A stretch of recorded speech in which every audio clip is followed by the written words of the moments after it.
वो जो मेरी परछाई से प्यार करता था। कहते हैं ना, प्यार हर जगह मिल सकता है, बस पहचानने की बात है। लेकिन अगर कोई आपसे आपकी परछाई के जरिए प्यार करने लगे तो क्या वो प्यार होता है या एक डरावना जाल? मेरी कहानी भी कुछ ऐसी ही है। मैं हूँ अनन्या और आज मैं आपको वो सच बताने वाली हूँ जो मैंने 3 साल छुपाया। 3 साल पहले मैं एक पुराने हॉस्टल में शिफ्ट हुई थी। कमरा छोटा था पर मुझे पसंद आया। बस एक चीज अजीब थी, खिड़की के पास लगी पुरानी लकड़ी की अलमारी। अलमारी का दर्पण टूटा हुआ था। अजीब बात यह थी कि उसमें मेरी परछाई मेरे मूवमेंट से 1 सेकंड बाद हिलती थी। पहले लगा शायद कंफ्यूजन है, पर रात में सोते समय लगता मानो कोई दर्पण के अंदर से मुझे देख रहा हो। एक रात पढ़ते पढ़ते मेरी आंख लग गई। अचानक किसी ने मेरे कान के पास फुसफुसाया, तुम थक गई हो, सो जाओ, मैं हूं ना। मैं घबरा कर उठी। कमरे में कोई नहीं था, पर ध्यान गया।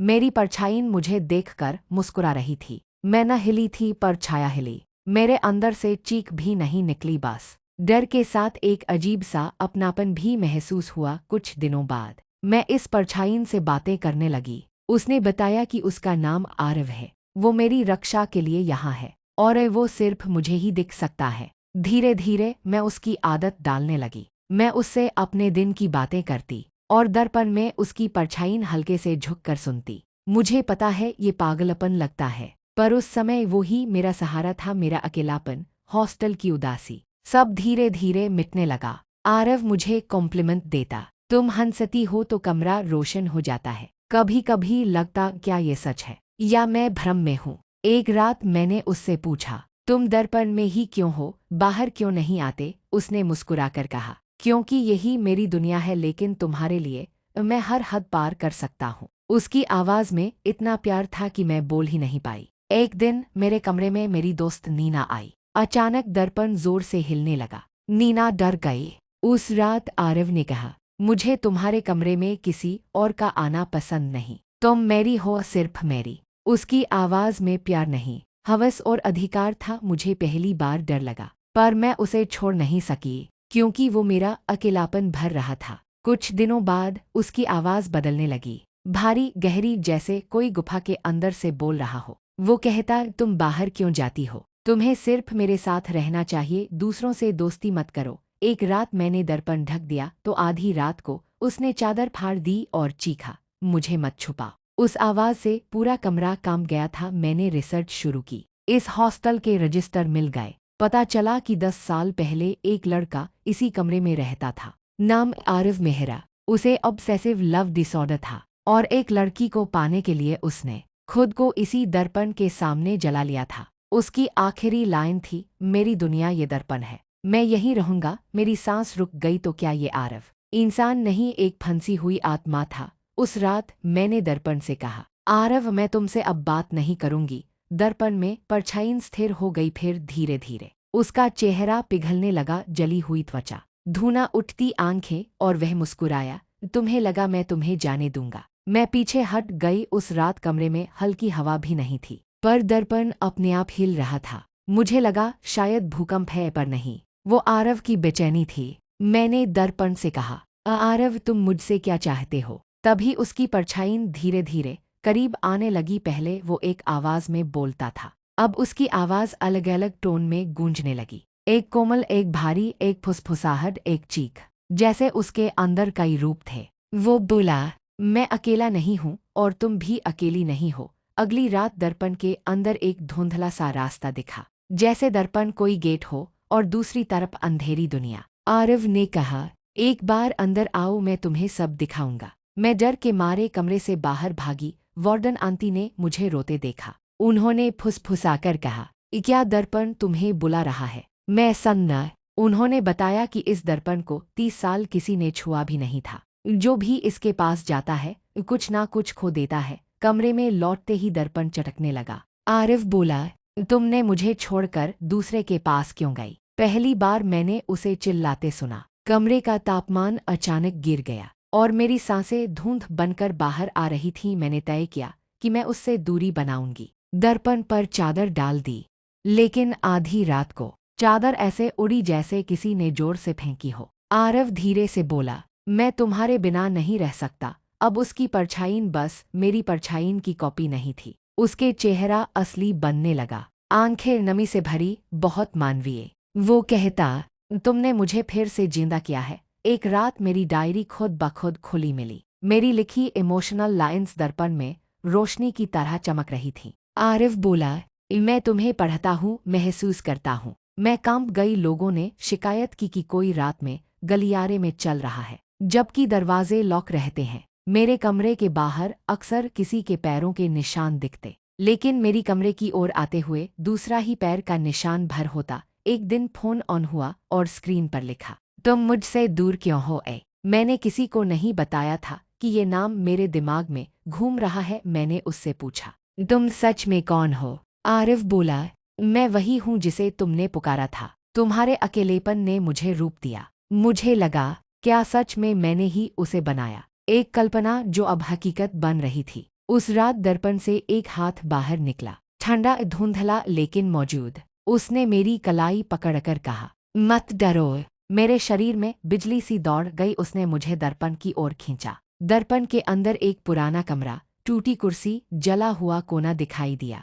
वो बोला, ये मेरी दुनिया है। तुमसे पहले मैं सिर्फ राख था। मैंने रिसर्च किया, पता चला आरिफ वास्तव में मर चुका था, लेकिन उसकी ऑब्सेशन उसको इस दर्पण से बांध चुकी थी, और जो भी उससे जुड़ता है धीरे धीरे उनकी ऊर्जा वह खींच लेता है। पिछली रात के डर के बाद आज कुछ अजीब हुआ। सुबह उठी तो पहली बार हल्का हल्का अच्छा महसूस हो रहा था। थकान कम, सांसें सामान्य, जैसे किसी ने रात भर मेरी देखभाल की हो। दर्पण पर हल्की धूप पड़ी और मुझे लगा आरिफ दूर खड़ा मुस्कुरा रहा है, धीरे। बहुत शांत रात को दर्पण हल्का चमका। आरिफ बोला, आज तुम बेहतर लग रही हो, मुझे खुशी है। पहली बार उसकी आवाज में सिर्फ प्यार था, डर बिल्कुल नहीं। मैंने पूछा, क्या तुम मुझसे नाराज नहीं हो अब?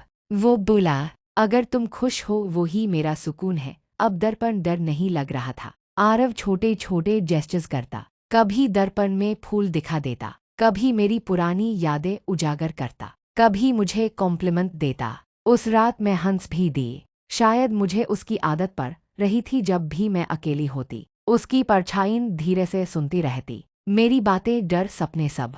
वो बोलता, काश मैं असली दुनिया में होता, तुम्हारा हाथ पकड़ पाता। मैंने पहली बार सोचा, क्या कोई आत्मा भी इतना प्यार कर सकती है? मेरे दोस्त बोलने लगे कि मैं पहले से ज्यादा खुश दिख रही हूँ। मुझे समझ नहीं आया क्यों, लेकिन सच्चाई ये थी, आरव मुझे इमोशनली हील कर रहा था। दर्पण की दुनिया अंधेरी थी, पर मेरा कमरा अब उजला लगने लगा था। अब उसका चेहरा पहले से ज्यादा मानव जैसा लगने लगा, कम डरावना, ज्यादा नरम। वो बोला, तुम्हारी खुशी मुझे शेप दे रही है। मैं चौंक गई, क्या मेरा प्यार उसे इंसान बना रहा था? एक पल ऐसा आया जब मुझे लगा, मैं इस अदृश्य लड़के से प्यार कर बैठी हूँ। ये सही है या गलत पता नहीं, पर वो मुझे किसी से भी ज्यादा समझता था। मैं उसकी शांत आंखों में खोने लगी। उस रात दर्पण की सतह गर्म थी। उसने फिर मेरा हाथ पकड़ा, इस बार ठंडा नहीं, जैसे किसी इंसान का स्पर्श। मैंने आंखें बंद कर दी और पहली बार महसूस हुआ, मैं अकेली नहीं हूँ, पर खुशियाँ ज्यादा देर नहीं टिकती। उस दिन उसकी आवाज़ थोड़ा भारी लगी, जैसे उसे दर्द हो। वो बार बार बोलता रहा, तुम मजबूत रहना, ठीक है। मुझे समझ नहीं आया कि खुशियों के पीछे कोई बड़ी सच्चाई छिपी है। उस रात दर्पण ऐसे धड़क रहा था जैसे दिल की धड़कन। आरव की परछाई कांप रही थी। मैंने पूछा, क्या हुआ?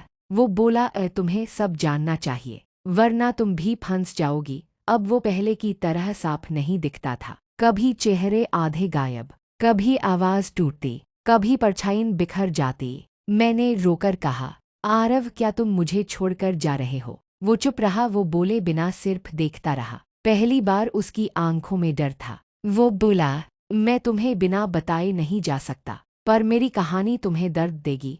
उसने अचानक दर्पण के अंदर की दुनिया दिखा दी। एक छोटा कमरा, एक टूटी मेज, खिड़की से आती हल्की धूप, एक लड़का आरव अकेला बैठा हुआ, कानों में हेडफोन, आंखों में आंसू। उसकी रिकॉर्डिंग पड़ी थी, कोई मुझे देखता क्यों नहीं? क्या मैं किसी के लिए मायने नहीं रखता? मैं दंग रह गई। इस एपिसोड में दर्पण में फंसी बचपन वाली नायिका बार बार कहती है, मुझे छोड़कर क्यों चली गई थी? सच्चाई सामने आने लगती है। नायिका ने बचपन का ट्रॉमा दिमाग से डिलीट कर दिया था। कमरा भरने लगता है उन सभी चीजों से जिन्हें उसने कभी महसूस नहीं करना चाहा। आंसू, आवाजें, चीखें, अकेलापन, सब कुछ पिघली हुई परछाइयों की तरह दीवारों पर टपकता है। दर्पण का राक्षस कोई अलग एंटिटी नहीं था, वो उसके ही रोके हुए इमोशंस थे। सारे सप्रेस्ड फीलिंग्स ने शेप ले ली थी। राक्षस पहली बार साफ आवाज में बोलता है, तू मुझे सालों से मारती आई है, अब मैं तुझे सच दिखाऊंगा। दृश्य एक पुराने घर में बदल जाता है। नायिका अपने चाइल्डहुड वर्शन को देखती है, कमजोर, डर से कांपता, बिल्कुल अकेला। पता चलता है कि बचपन में जिसने उसे दर्पण के सामने छोड़ा था वो उसका अपना सबसे भरोसेमंद व्यक्ति था। उसने ही परछाई का खेल शुरू कराया था। राक्षस बताता है, जिस बच्चे को दर्पण में छोड़ दिया जाता है वो कभी बड़ा नहीं होता, उसके इमोशंस वहीं रुके रहते हैं। वो भावनात्मक रूप से टूट जाती है, पहली बार रोती है और दर्पण में दरारें पड़ने लगती हैं। वो अपने बचपन वाले स्वरूप को गले लगाती है। उसका रूप धीरे धीरे स्टेबल होने लगता है। दर्पण थोड़ा उजला होने लगता है। पता चलता है कि ये सिर्फ एक दर्पण नहीं, इस घर में कुल 7 श्रापित दर्पण हैं और वो अभी सिर्फ पहले से निकली है। नायिका को एक पॉकेटवर मिलती है जो 303 पर ही अटकी हुई है। ये समय का लूपिंग संकेत है। कमरे की दीवार खुलती है और दूसरा दर्पण दिखाई देता है। उसमें सिर्फ अंधेरा है और एक गहरी धीमी सांस। नायिका अब मेंटली स्ट्रोंगर है। वो बोलती है, अब मैं भागूंगी नहीं। दर्पण अचानक उसे अंदर खींच लेता है। दूसरे दर्पण में 10 साल आगे का भविष्य दिखता है, जहां नायिका का कोई अस्तित्व नहीं, सबने उसे भुला दिया है। ये मनोवैज्ञानिक हॉरर का पीक है। एक बूढ़ी महिला, भविष्य की नायिका, कहती है, अगर तूने 7 दर्पण पूरे नहीं किए तू हमेशा समय में गुम रहेगी। घर के नीचे एक बेसमेंट मिलता है जहां 7 दर्पणों का ब्लूप्रिंट है और उसके नीचे लिखा है,